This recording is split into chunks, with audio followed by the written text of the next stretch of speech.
Jake Moody hits a walk-off field goal to give the Chicago Bears a win in rainy Washington, putting the Bears above DC. 500. Bears are on a 3-game win streak. What is up, everybody? Welcome back to 9 to 5 Bears. My name is Eric. With me always is my bestest friend and co-host, Brett. Brett, how you doing today, sir? I'm Peachy Cream, Eric. Oh my goodness, riding high on this Victory Tuesday. What's up? Brett and I were both, we decided not to put out an episode for the bye week because we were both, Brett was getting ready to leave on vacation and I was moving. Yeah, I was moving. So, Brett, bye week catch up really fast. How was your vacation? How was everything going? Fantastic. So the 9 to 5 Bears podcast didn't do jack shit during the No. last week. 9 to 5 didn't exist. So I was in Punta Cana. My older brother's 40th birthday celebration. Had a hell of a time. I'm very tan still, which is great for October. Yes. But got back late last night. Was still able to catch the game, which I was kind of nervous about.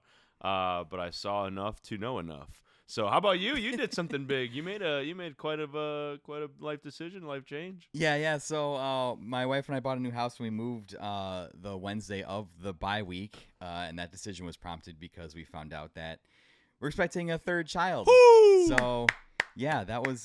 He's almost got an offensive line. Yeah, I almost have enough. I almost have enough for basketball starting 5. So that's very exciting. But yes, surprise to be certain. But we're very happy, and we're in a much better house now for expanding my family. Hopefully the last expansion. The Gess family has expanded. The organizations keep growing. Yes. I'm gonna have a family of podcasters and streamers, and it's gonna be great. Hell yeah, brother. So, let's. Before we get into it, though, I gotta mention our sponsor. As you can see by the sign behind me, the show is brought to you by Total Roofing and Construction. And the hat. As always, because And the polo. we do it after work hours. Definitely, totally, always after work hours, and Yes. never any other during time. 9 to 5 because we work for a company from Yes. 9 to 5.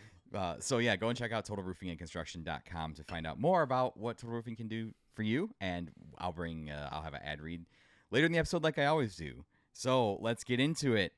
Bears 25, Commanders 24. Bim, bim, bim, bim, bam, dun, Monday Night Football. Monday Night Football.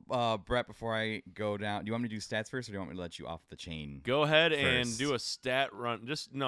Keep me chained up right quick. Just go ahead and read me some stats. All right, for sure. So I want to hear some game-winning stats. just some of the key players in the games. Caleb Williams went 17 for 29 with 252 yards, 1 touchdown, and a rushing touchdown.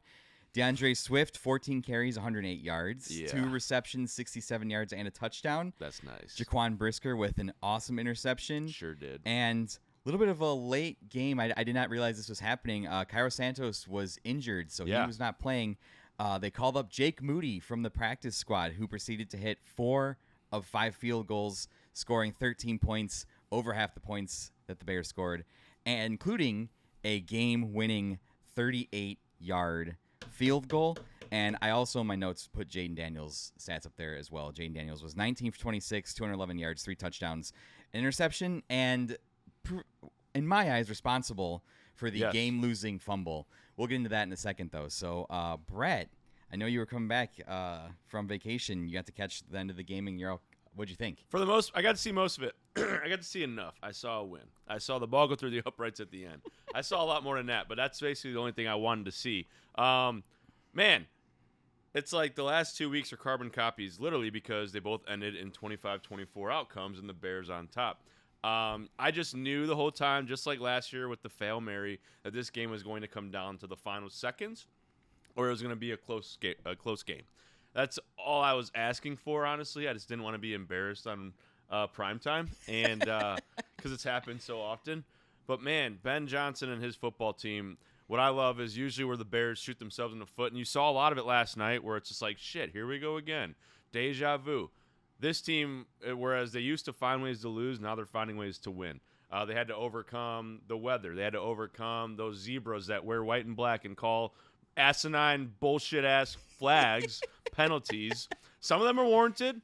Others are just like, bro, what are we doing? Who does Vegas got money on, and who does the NFL want to win this game? And why does everyone hate Caleb Williams? And why is Troy Aikman and Joe Buck becoming the worst broadcast crew in the whole country? And why am I never going to listen to their games ever again with the volume on? Because the Chicago Bears won. That's all that matters. But last night was definitely one of those games. I'm so happy out of the bye week that the first order of business in this game was going to be the run game on both sides of the football for both teams. Why do they call Ja'Cory Bill? His name's Bill, but his real name's Ja'Cory. Yes, I don't know. I'm sure there was like a story before the game on like why his nickname is Bill. Yeah. I don't know. Well, and it was really funny because Deebo Samuel was warming up with a shirt, like a tank top that had Bill on it. Yeah. I was just I don't know. Well, so I was like really scared of Wild Bill after what the Raiders did. Ashton Jainty just ran all over the Bears, so I was scared of our run defense, right? I was scared that DeAndre Swift and Common Unguy couldn't get going. And what happened? They got going in a big fashion. And that was the difference last night was they were able to really bottle up Washington's run. But more importantly, they were finally able to release DeAndre Swift off the chain. He's gotten a lot of slack since he came here last year. He was the first signing. Like literally the clock hit 4 o'clock in free agency. And that's the first signing they made. And it's like, what are we doing that for? We have so many other holes. And he's had a lot of ups and downs, but it was so good to see him play so well last night.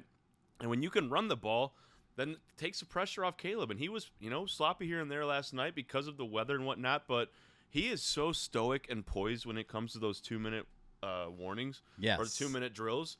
I could not believe it, man. Whereas I'm shitting myself, he's just sitting there like not smiling, and I'm just like sitting there like clenching my nails, and he's just sitting there not smiling, nothing, unfazed. But again, all in all, it was amazing to see Jake Moody really come in. Like you said, I didn't realize that Cairo Santos wasn't going to play until I was on the flight and checking Twitter because I bought Wi-Fi because I didn't want to miss anything before the game. It was a $25 Wi-Fi charge too. Criminal, they're charging us Wi-Fi. Terrible. $25 for Wi-Fi, doing? American Airlines. I'll never fly you again until I go to Seattle in December. Please sponsor. I'm just kidding. Please sponsor us. I actually got a United card, but anyway. Yeah.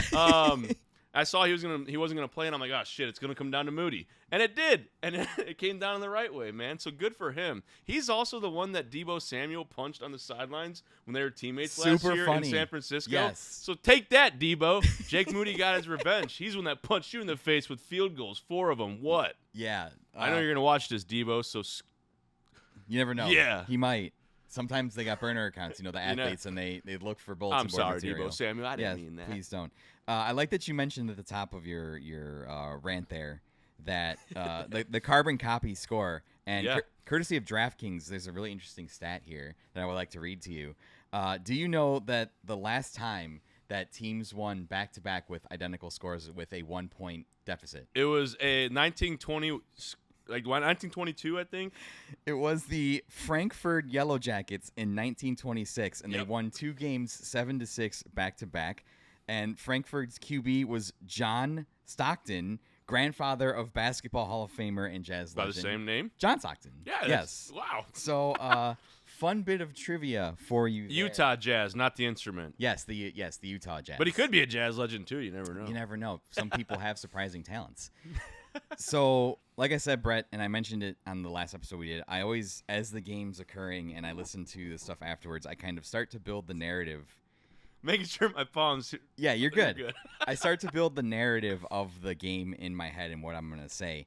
And just thinking about all of the storylines and all of the things coming into this game, it really started last year with the Hail Mary and how that happened. And that Hail Mary absolutely devastated our season. Like, thankfully. After that 10-game losing streak, right? Eberflus gets fired. We end up with not the number 1 pick, but obviously gets Eberflus fired. We get a high enough draft pick that turned into Colson Loveland, and all that stuff aligned so that Ben Johnson would eventually come here. And then to have the game come full circle in the way that it did last night for somebody like Jake Moody, who got drafted in the 3rd round, cut by the 49ers, to come in, get the game-winning field goal. Like, you can't script better drama than that. And it's part of the reason why I love the NFL so much is because there's that drama element of it there. And there's those storylines going into the game like that. And the 1 versus 2 narrative of Jayden and Caleb. And all that stuff felt like it coalesced into this really ugly but really incredible football game that was a blast to watch. And everything you said, you hit the nail on the head. Brett, I swear to God, like halfway through this game, I got that sinking feeling in my stomach again. You know the one I'm talking about. Yep. Where when you get every Sunday and you're like, why am I rooting for this team? You see things start to slip, and I think when they scored the touchdown and went up 17-16, I got that feeling, and I was like, this is it. This is done. They've lost the game. But they battled back, and this team over the last 3 weeks has really found a backbone that they didn't have at the start of the year. And just thinking about all the games last year that happened from the Hail Mary, this is the type of game that we would lose. Right. We would find a way to snatch defeat from the jaws of victory, whether Eberflus would like run the clock out, like bad clock management, kicks would get blocked. Like we would find an embarrassing way to lose this game on prime time. Mm-hmm. And ever since Ben Johnson has come here, I don't know if Ben Johnson is like a Catholic priest or something, but he has exercised like all of these demons that we've had over the past several years. I look at the Jake Moody field goal win, not only exercising the demon of the Hail Mary, but the double doink. And the same thing with the blocked field goal last week to win versus the Raiders. It feels like the double doink demon was exercised, and then it felt like the Hail Mary demon was exercised, and it felt like the narrative demon of the Bears' collapse in late game high pressure situations was exercised. Yeah. Like all these things that have just been hanging over Bears fans' heads for the last 5 years, ever since the double doink, I feel like. It's completely derailed our franchise. Exercised. You're right. Maybe he is a Catholic priest. We'll have to ask him when he comes on the pod next week. We definitely don't have him on the pod next week. Oh, dang it. Yeah.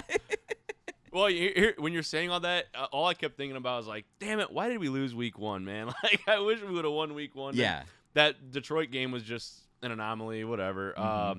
But I think they needed to lose that game week 1 and week 2 as well, though, to kind of help create that backbone that you said. Yes. Because getting beat the way they did get beat in week 1, coming off of such a hype in the offseason, I guess you kind of needed that. You know what? Hey, humble pie is a beautiful thing in the NFL, and they got humbled the first 2 weeks. So I guess hindsight's 20/20. That was kind of for the betterment of the season going forward.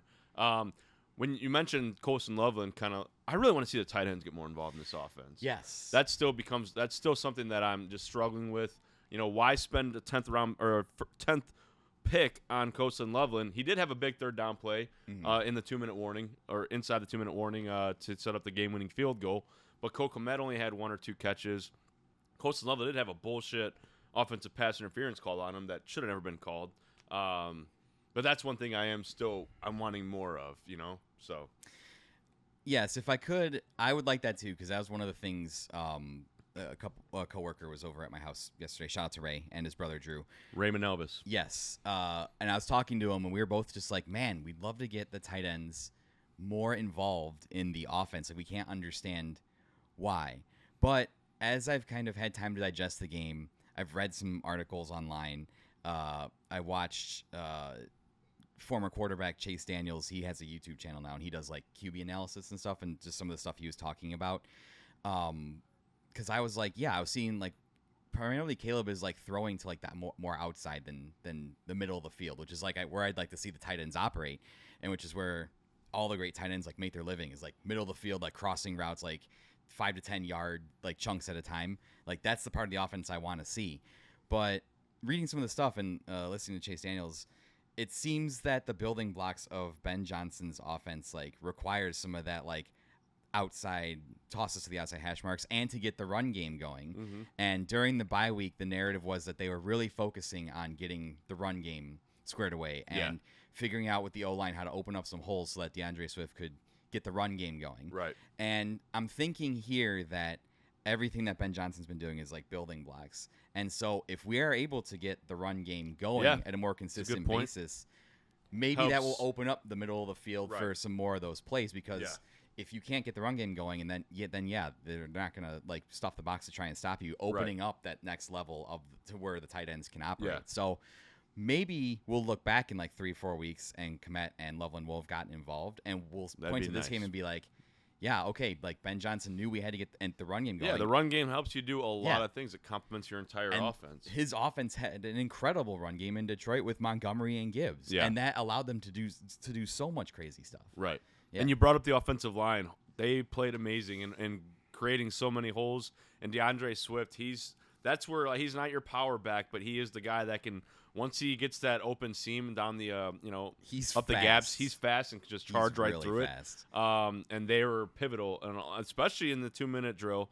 Darnell Wright was out there and took like 2 people on the swift run that got them like within the 20-yard line. Oh yeah. So the entire offensive line balled out last night and led to that victory.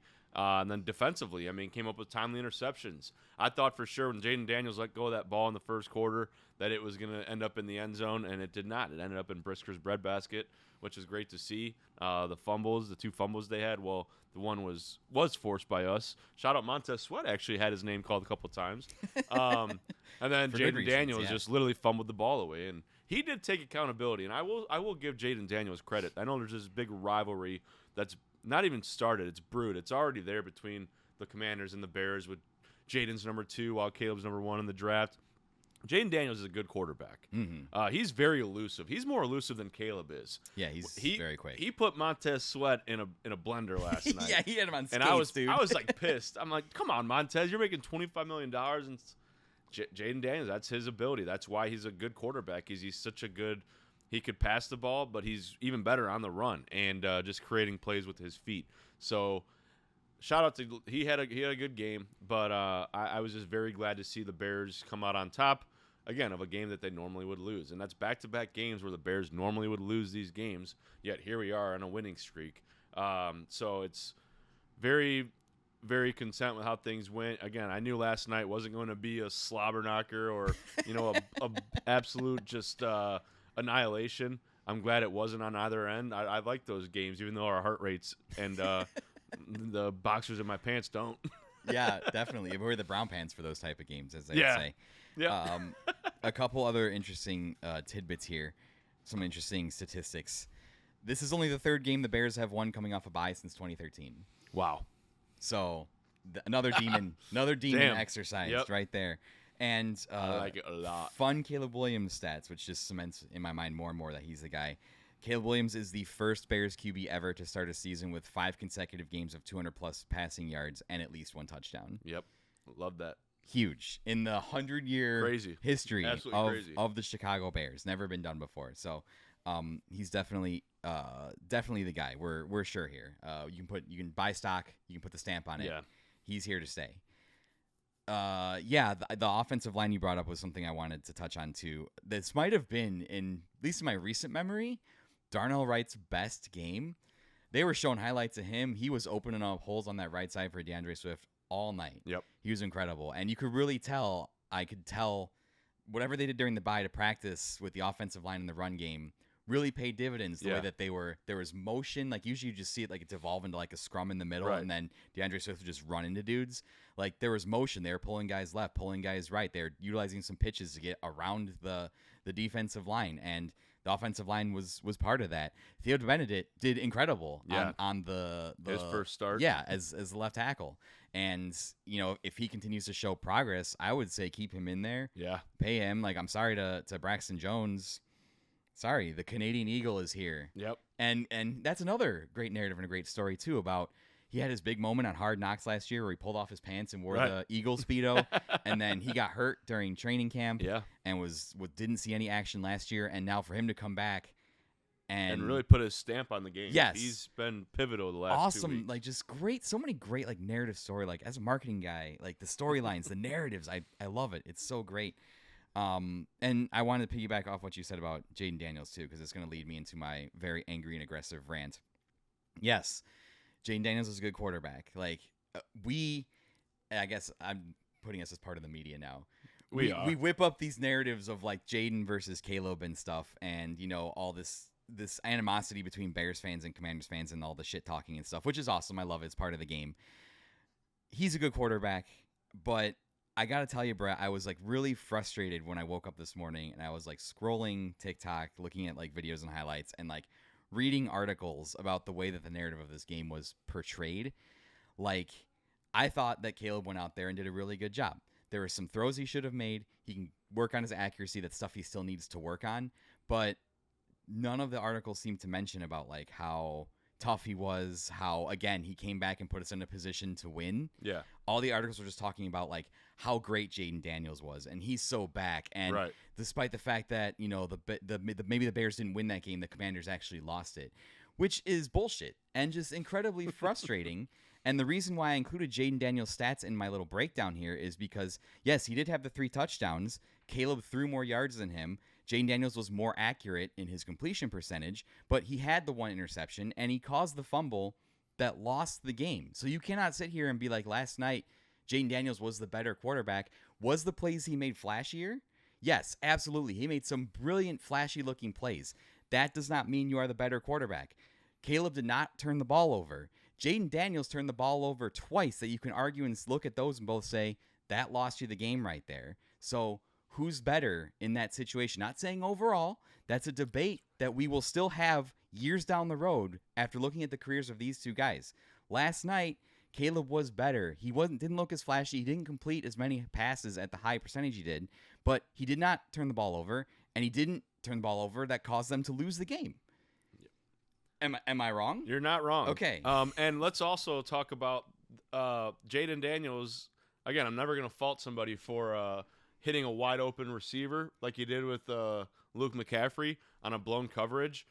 Caleb wasn't the one in coverage guarding Luke McCaffrey, so that's an easy walk-in touchdown. Caleb also had a beautiful throw to Roma Dunze. Once again, called back by a penalty, which that one was even worse than any others. Absolutely egregious. So there's a 20 plus more yards and another touchdown, and then that game would have been this game would have been out of reach. Zacchaeus had that drop, he'd still be running, dude. In the 4th quarter, up against the goal line. It wasn't a great pass, but his hands are right there. Right, that's a catch that most receivers in the league would make. Exactly, and he had nothing, nothing in front of him. So you get those 2 plays. Flip the script immensely, and he's over 300 yards. Yeah. So I don't get it's Caleb can do. I don't know what he has to do to convince people. Just keep winning the games like you are. That's all it is. Let the national media be what it is. They're all stupid and dumb. We're not. We're Chicagoans, and we know football because we're the best. And we're gonna show everybody we're the best when we win the Super Bowl this year. And part of my rant continues.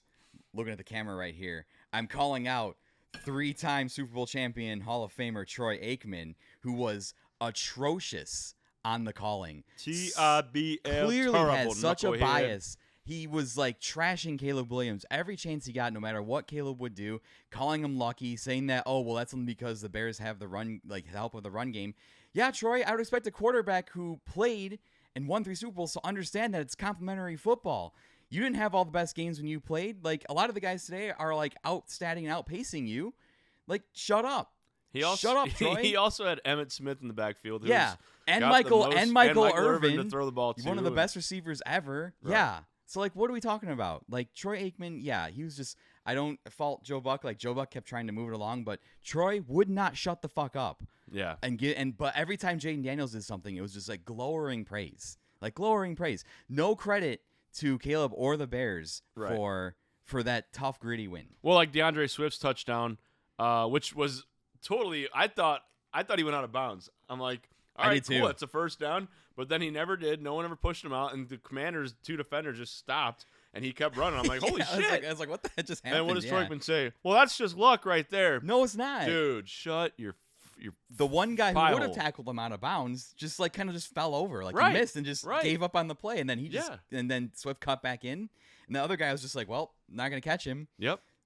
It's not luck. Yeah, he was pretty mediocre. Luckily, that's a game where I wasn't able to listen to. I was driving. I had YouTube TV up on the car. I don't usually do that while I drive, watch TV, but I had to watch TV, but I didn't have the volume on too loud because I had my girlfriend, mom, and aunt in the car, and I didn't want them to just be drowned out by Joe Buck and Troy Aikman because that's pretty terrible. It was entertainment. Bad. So it was bad, dude. Luckily, I didn't get to listen to it in its fullest.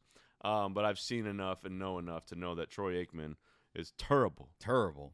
And now, at the totally made up, I just made it up this second, 9-5 Bears power rankings of announcers, Troy Aikman's dead last. Yeah, you've fallen all the way down. Bottom of the barrel. You are below Collinsworth, like the Mahomes stuff. Like you're way down. Here's there. A guy. Yeah, you're way Chris down there. Who was the number 1 announcer? I got a shout out to this guy last week. There was a gentleman by the name of Eric Collins who announced the Carolina Panthers game last week. Did you see the highlights? He was going nuts, dude. And he's the regular game announcer for the Charlotte Hornets. Go watch him announce that game that they played. I think it was against Miami last week. Yeah. Dude had me like that game sucked. That game was atrocious. Rico Dowdle breakout game. Eric Collins had me so hyped watching that game. I felt like I was watching like the two best teams in the league. Like he was just fucking screaming. Like it was great. Go check it out. I'll go check out Eric Collins. We need to put him on more games. Put him on more games. How does he spell his name? ERIC. Maybe that's why he's number one. I'm just kidding. I'll go listen to him and give him a shot. So that's the point. Troy, you're losing to the guy who's the regular commentator for the Charlotte Hornets. So goodbye. Get out of here. You are on the 9 to 5 Bears enemy list along with Colin Cowherd. Like that's the two guys right now. So, I hated that. I hated the narrative. Like Caleb continues to get no credit. And then they were also saying like, oh, Caleb's like emotions on the sideline or whatever. We're having that whole conversation again. Yeah. Then Jayden Daniels is laughing after an interception, and no one says anything. And I'm sitting here and like, how many times have we seen on camera like Aaron Rodgers scream at his guys on the sideline, right? Or Tom Brady fucking throwing the Surface tablet, and like, but they're like, oh, they're just really strong competitors and they just love to win and they're so competitive. And Caleb's over here like, showing a little bit of emotion on the sideline, and they're pissed. And meanwhile, especially when we here in Chicago hated on Jay Cutler so much for like showing no emotion on the sideline for anything, and Caleb shows a little bit of emotion. All of a sudden, it's like, oh well, he's too emotional, and he's got to get a hold of his emotions and stuff. Meanwhile, how many games did I watch Tom Brady fucking throw and trash how many Surface tablets? Like, cost the league thousands of dollars in Surface tablets because he was pissed off at stuff. Or when people say he, like, sits on the sideline and is just, like, yelling and, like, glowering, they're like, oh, my God, that's such aura, and Tom Brady's ready to come win the game. Fuck off. Again, you win football games, and you don't care what anybody says, right? Like, you keep just stacking these wins, okay? They don't have to all be pretty. They're not. It's fucking football. And no one is perfect. No one's going to sit there, throw 40 for 40, 500 yards, 5 touchdowns every game. It's never been done. We've never seen it. So Caleb did what he had to do to win the game. So you keep doing that and let all these bullshit-ass mofos keep talking that shit, because it is frustrating, believe me. I see the same thing too. And I just keep scrolling. It's maddening. And, again, at the end of the day, though, he got the win. Jayden Daniels doesn't. They're 3-3. We're 3-2. So, and everyone's so mad at us. They're like, "Oh, the Bears fans are celebrating like it's a Super Bowl." It's like, my brother in Christ, we went through an egregious 10-game losing streak last year that was soul crushing to sit through. But like, and now we're on a 3-game win streak. Like, let us enjoy. Like, the wins are rare. The wins have been rare the last few seasons. Like, yes, we're gonna enjoy this and love it. So just shut up. Well, Commanders fans are saying that on Twitter, like, "Oh, this was your Super Bowl." And then, like, the Bears posted You shouldn't even won the last game. You got lucky on the Hail Mary. You didn't even deserve to win that one. The Bears, or Luther Burden, posted a photo of the locker room dancing, right? And someone quoted that as a Commanders fan and said, "Oh, this is your Super Bowl." Well, after the Hail Mary last year, that they needed a literally Tyreek Stevenson tip a ball to magically let them win, they did the same fucking thing. The Commanders locker room was dancing, smoking a cigar. And we had to hear from the Commanders fans all season. Yeah. Post the gifts, post Tyreek Stevenson taunting the fans. Like, and you guys celebrated it. You can celebrate wins. Like, when did it become a bad thing to celebrate wins in the NFL? Especially the start of a 3-game win streak. Right. 2 games is not a win streak. That's just back-to-back wins. 3 games is when the win streak is. We are on a winning streak. 3 is the magic number. That's what Steph Curry drains from the 3-point arc. That's the number of championships Jordan won twice. That's right. Is 3. 3 is a magical number. Bears are on a win streak. Bears are above 500. Let us celebrate it. Let us celebrate it. Like, and then it doesn't have to be like China's like, oh, that's their Super Bowl. Winning's fun. Celebrate wins. If your team wins, celebrate the win. Right. Don't feel bad about it. I would never feel bad about celebrating a win. I celebrated the win all day and all morning, and I'll celebrate it all night, and I'll keep celebrating until we win again on Sunday, and then the next Sunday, and then that following. We're going to win the next 6 games from here on, so we're going to be 9-2 when I get done watching the Steelers get the brakes beat off of them in November. We're going to go into Thanksgiving 9-2. All right, that's a 9-5 Bears. Lackluster guarantee. Eric might not stamp it, but I'm going to stamp it. We ain't losing a game until we play the Eagles on Black Friday. So that's we're going to that game 9-2. Eagles don't look 9-2. And we might go 10-2 because they stink too. So, anyways, I was going to ask you that after we got done with this. So, looking at the upcoming schedule, because we like to, you enjoy the win, you look ahead, right? You want to know this week, we want to go 1-0 next week, but we like to look ahead and get ourselves hyped up. So, Bears' upcoming schedule is Saints at home, win. At Ravens. Win. At Bengals. Win. Giants at home. Win. Those are the next 4. And then I think it's at Vikings. At Vikings, win. Against the Steelers, It's win. Steelers. Eagles, win. Who do we play the following week? The Packers, win. So then I we play gonna... the hold on, I remember. hold on, the 49ers, win. And then we play the Packers again, I think, win. And then we play the Lions. And then I think the season's over. Yeah.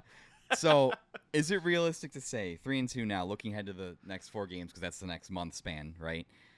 Is it preposterous to say that 7-2 is a realistic possibility? No, I believe it, because the Ravens are Minnesota? not the Ravens of the years past. Yes. They're going to have a bye week, so Lamar can get healthy. Roquan Smith might come back, but they are not the same Ravens team from a year ago or even the last few years. So I do think it's a winnable game as long as Ben Johnson can keep implementing his BJ-isms all over. Just keep dropping the BJs all over his team.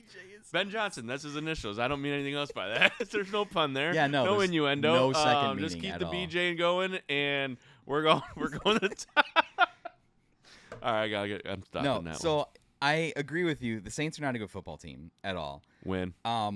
The Ravens, I pause at just because it's in Baltimore. They've been so good for so long. It's hard for me to just write them off. I agree. And if Lamar's playing, I never want to write off Lamar Jackson. Right. He's incredible. Bengals traded for Joe Flacco while we were off, and that seems like a desperation move. But I don't think Joe Flacco is a good quarterback right now. I think I still have PTSD from 2 years ago when he was the Browns quarterback and yes, we just blew that game. You're right. But I'm not concerned about that. I think the Bengals, just with their offensive line, I think we'll be able to get pressure on Flacco. He can't move around. Yeah, he's got stone feet. You just take away Jamar and take away T. Higgins. Yeah. And then you got him. Jamar Chase. And then the Giants at home. I will admit, the Giants are fun to watch. Watching Jackson Dart and Cam Scadaboo has been really fun. Yeah.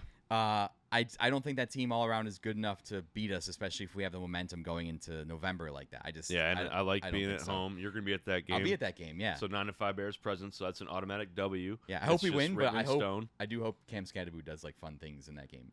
I hope he scadapoos all over himself because Montez Sweat gon' make him poo himself. Okay, so before we go into our sponsor break and catch up with some of the other games, there was one tidbit of news. DJ Moore was taken to the hospital after the game and remained in Washington. But Ben Johnson did say he's going to be coming back today. He's all good. Okay. Did they? It was just more talk about why.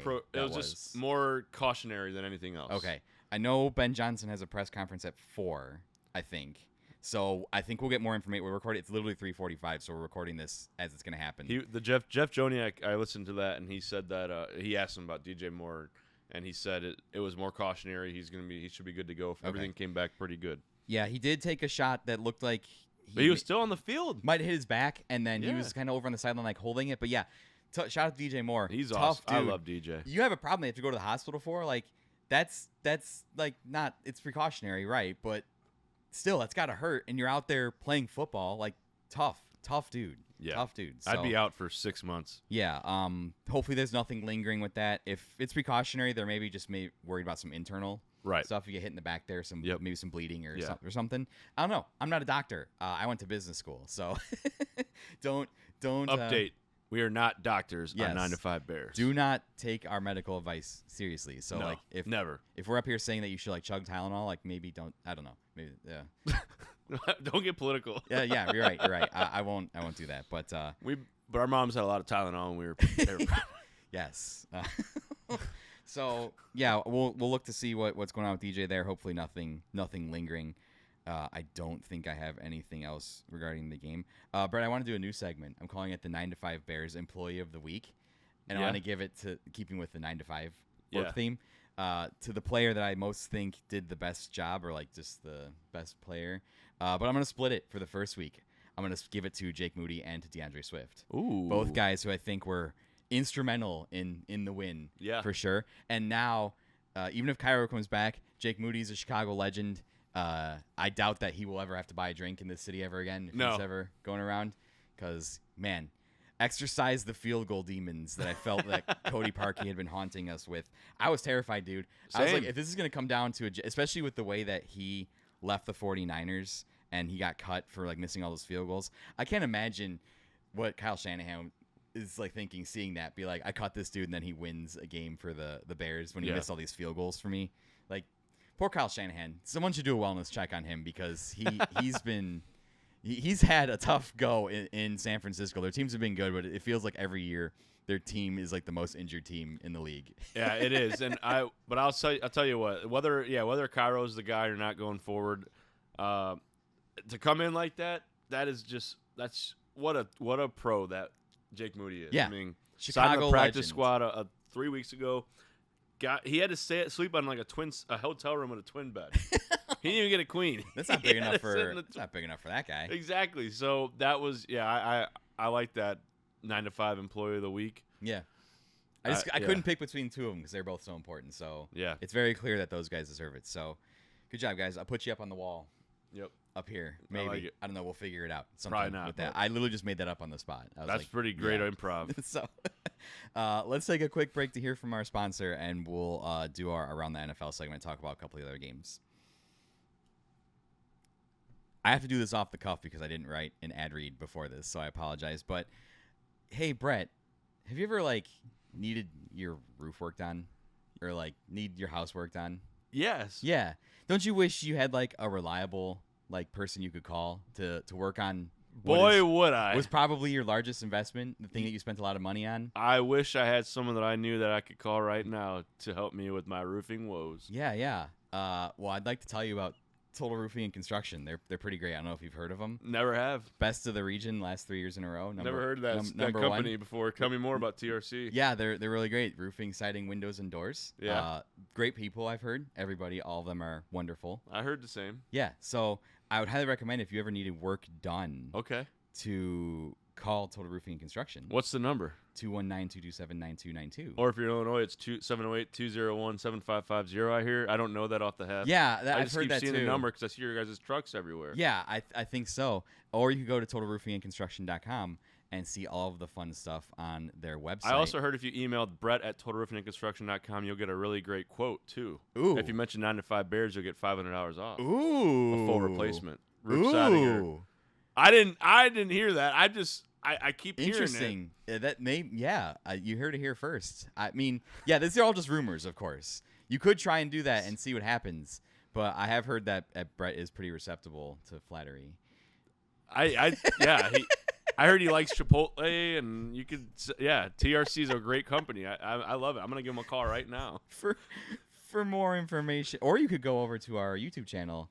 Where our producer Kyle has made some absolutely incredible. Shout out Kyle Hill. Yeah, he's behind the camera. King of the Hill. Yeah, he's made some absolutely incredible videos this year, and we're building up a video library there. Yeah, I keep seeing it on Facebook. You guys are doing a lot of good things at that Total Roofing place. I already let the veil slip. I said our, so shit. I've let him know that we're affiliated. But yeah, for more information or to schedule a free appointment estimate today, go to totalroofingandconstruction.com. totalroofingandconstruction.com. And we're not kidding about that. Mention 9-to-5 Bears, $500 off. Email Brett and mention 9-to-5 Bears. I'll do it. Yes. Around the NFL, Brett, I imagine that, like you said, you didn't have much time to watch football this weekend. Not a friggin' second. Okay, all right. I didn't even know that the Giants won on Thursday night till Saturday. Oh, well. I was on island time, dude. That's kind of nice. Yeah, it really was. I didn't know the Cubs lost till Sunday night, and that was a Saturday night game. Sorry to bring up MLB and the Cubs if you're a Cubs fan. It was nice that the Cubs rallied, for sure. You and I are both White Sox fans. Yeah, we'll just mention it quick. It was just nice to have playoff something in Chicago for a change. It was really nice. We haven't had playoff anything in so long. You don't count the Bulls playing. That's not playoffs. It's an insult. So it was nice to have just playoffs in Chicago again. Brewers were the better team, so we'll see how that goes against the Dodgers. Ugh, scary. Okay, Broncos 13, Jets 11 in the last London game. I woke up and watched this one. It was a stinker. I didn't even know they played in London. Yeah, this was pretty bad.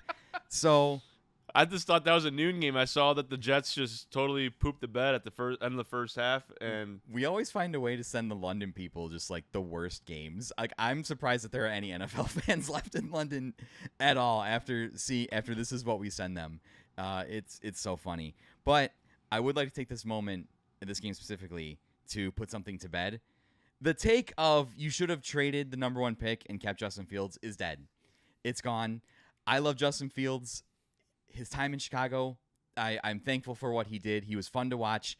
He's not good, and everybody... R.I.P. Justin. Yeah, R.I.P. Justin. We don't need him. Everybody, when I went to the draft in Detroit where we drafted Caleb in 2024, all the Lions fans were like, you guys are stupid. You should trade the pick and keep Fields. You were all wrong. It's not even like close here. Like Fields will have like one game where you can like kind of talk yourself into him and be like, oh, he looks pretty good, and then just a string of just terrible games. He got sacked 9 times. He accounted for -10 net passing yards.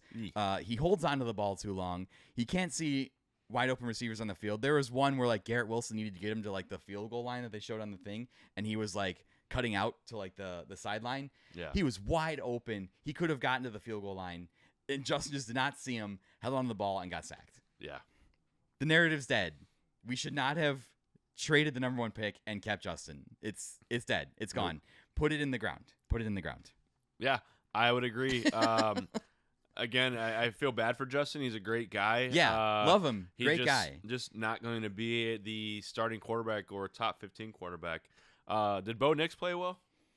Because I'm really sick and tired of that narrative too. That Drake May and Bo Nix and Jayden are much better than Caleb Williams and their Bo Nix has been completion. lackluster The too. only thing that when you look at the numbers, their completion percentages are much better. So that's the one thing that Caleb does need to catch up to those guys on is his completion percentage. Like Drake May is completing 70% of his passes. Like Bo Nix is almost at 70, and Jayden's like near 70, Yeah. and Caleb's like at 60. So Caleb does need to complete more of his passes, and that will come with time. But that's really the only thing. When you look at the numbers, like everything else is pretty close. Which that draft class, the 2024 draft class, might be like one of the best QB classes of all time. I hope it does go down as the best QB class ever because Caleb's at the top of it, being drafted number 1. So that would mean good things for Caleb and hopefully the Bears. Yes. You mentioned the Eagles 17, Giants 34. The only note I put here is like I want to watch every Cam Scatterbu snap this season. I hope that he has a long career, but the eye test tells me that the way he plays, which is fucking awesome, means that he's not going to have a long career. Yeah. He's going to get like early onset CTE. He's like headbutting Jackson Dart like on the sideline. He's like someone dug up a clip of him at like I think it was like Arizona State that he played at. Yeah. Like had the helmet on, was like headbutting a brick the wall. wall. Right. Cam, we love you. Please take care of yourself. Yeah. Maybe wear the Guardian cap if you want to play that way. Like maybe wear the Guardian cap.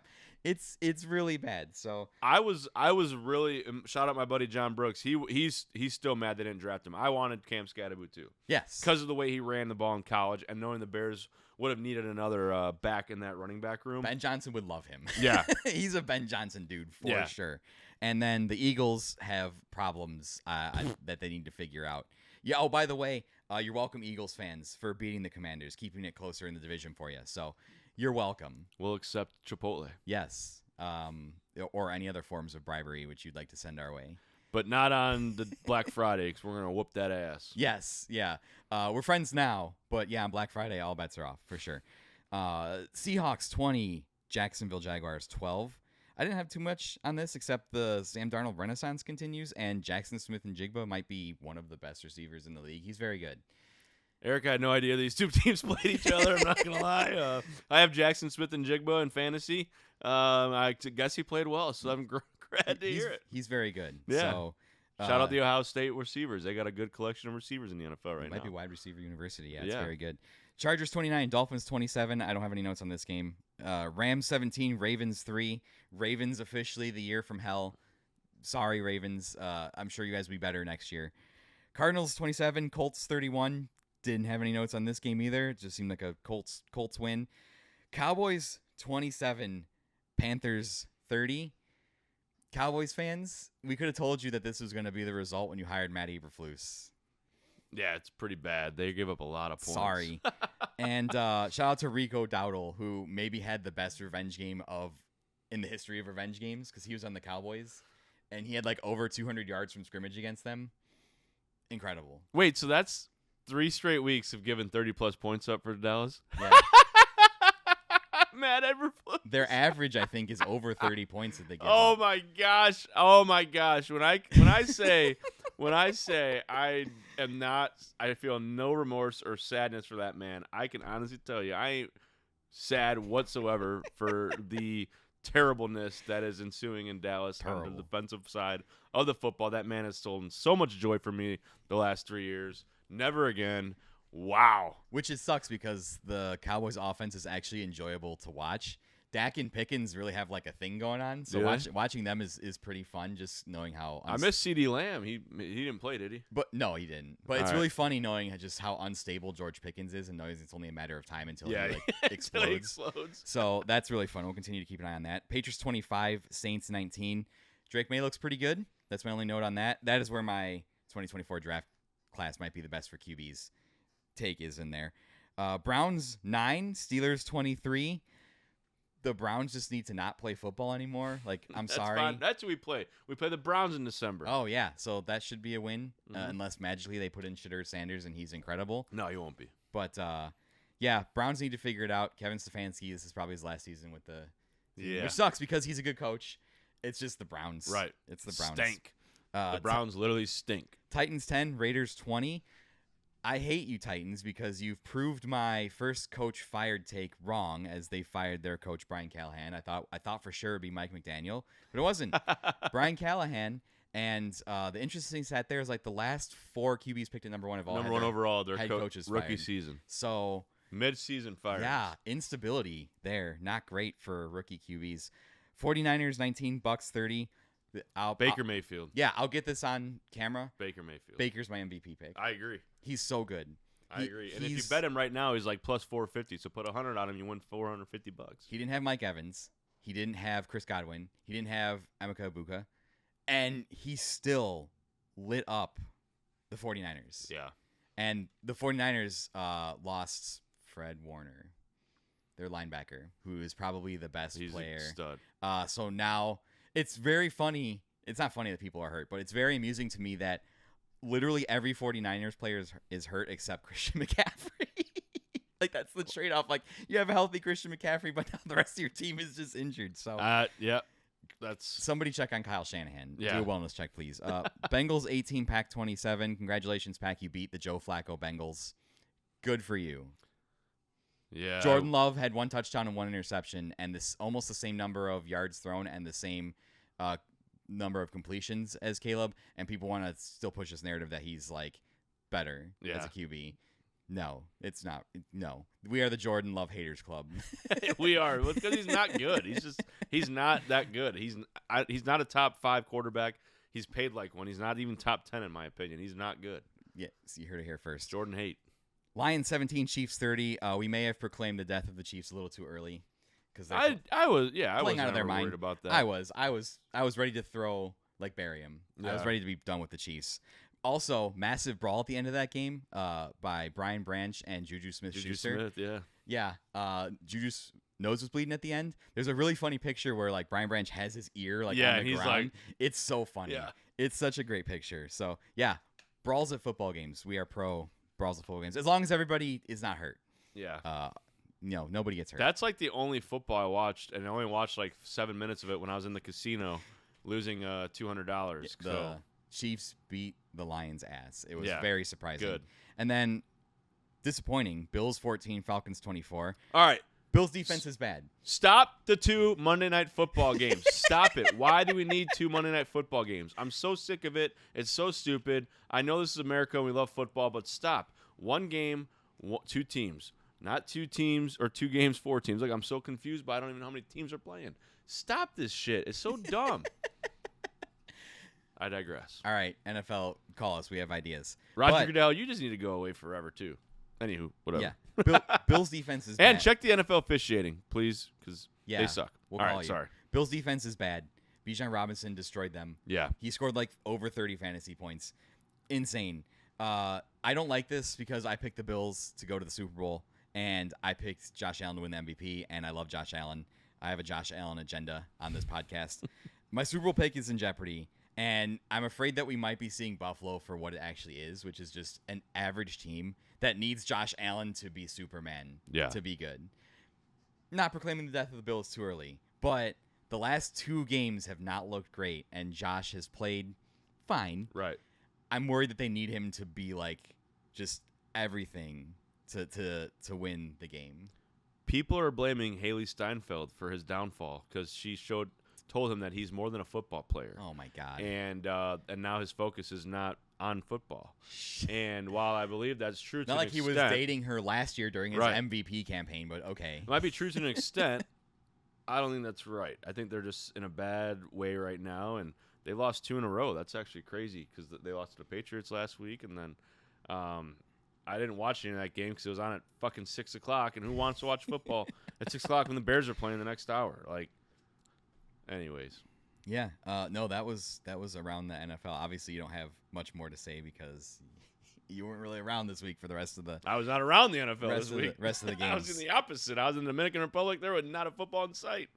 I think this is a good teaching lesson that, yes, we do like to talk week to week and speculate on how the season's going to go. But here, 6 weeks in, some things are drastically different. I said the Chiefs were dead. They're very clearly not. They're very clearly a very good football team. And I said that the Eagles were going to the Super Bowl. Eagles got some problems. So I just think it's interesting how the narrative evolves from week to week. And really, like, you can make all these speculations at the start of the season. Like, I wouldn't have believed that we'd be 3-2 right now after the way we started. Right. So I thought this was going to be a year from hell. The whole division yeah. is playing 500 football. Yes. So that's very interesting. Yeah, it's crazy to be 500, above 500, and be last place in the division. I know. It's bizarre. And that week 1 loss might really come into play down the line in the end of the season. But it might. But if we beat him and we keep winning, it won't be a problem. I don't think the Vikings are getting back J.J. McCarthy yet. Yeah. And Carson Wentz is hurt too. So not a great situation for the Vikings. The Lions are still very good. The Packers are fine, I guess. They're pretty good.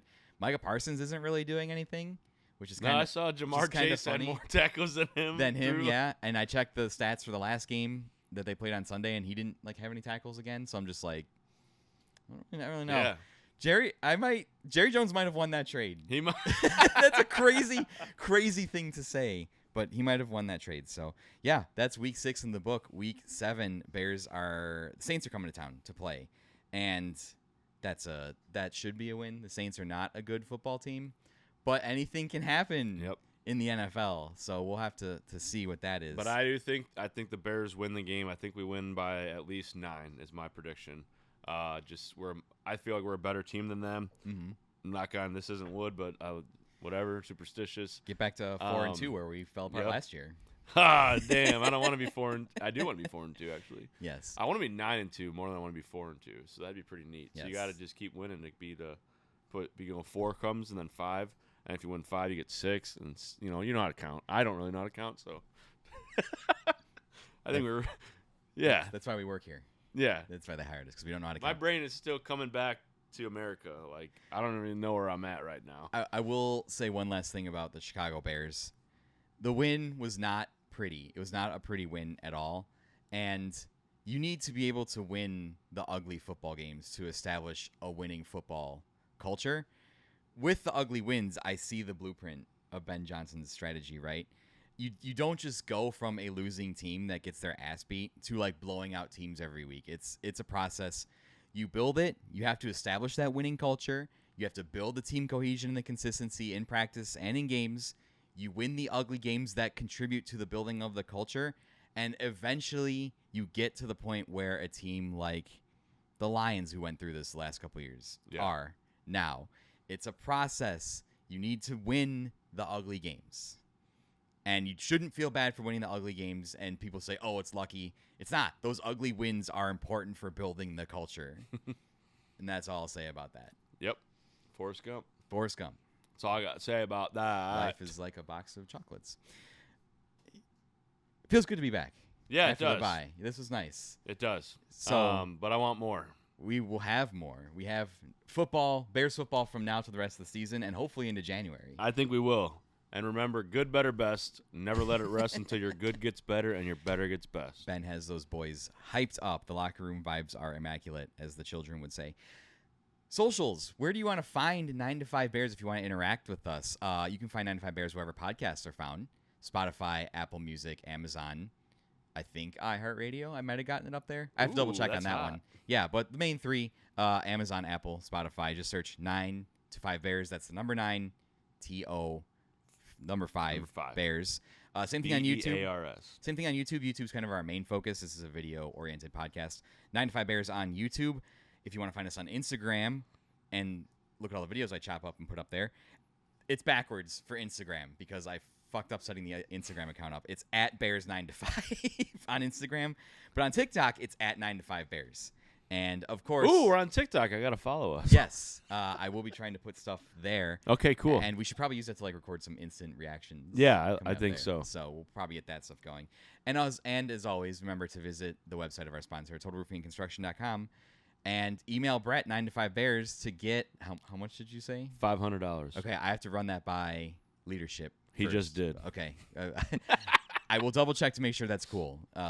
In the case that this goes viral and like a million. Well, you got like 3 days. You got like email you. You got like a day or two to do it until he gets approval or denial. We'll just keep it our little secret. Listen, I think if you start getting roofs, I don't think they'll mind. So, yeah, TotalRoofingConstruction.com. Follow Bear socials on all of that stuff to interact with us. Oh, TikTok too is at 9 to 5 Bears as well, or not TikTok, Twitter, X, whatever it's called. We be tweeting. We haven't tweeted anything yet, but we would like to eventually tweet things. I just have not done it. I probably should start doing that, or X things or whatever it's called now. Yeah. Post things. But yeah, with that being said, from 9 to 5 Bears for my co-host Brett and myself, have a good week. Bear down. Bear down. See you next week for another Victory Monday. Yes, sir.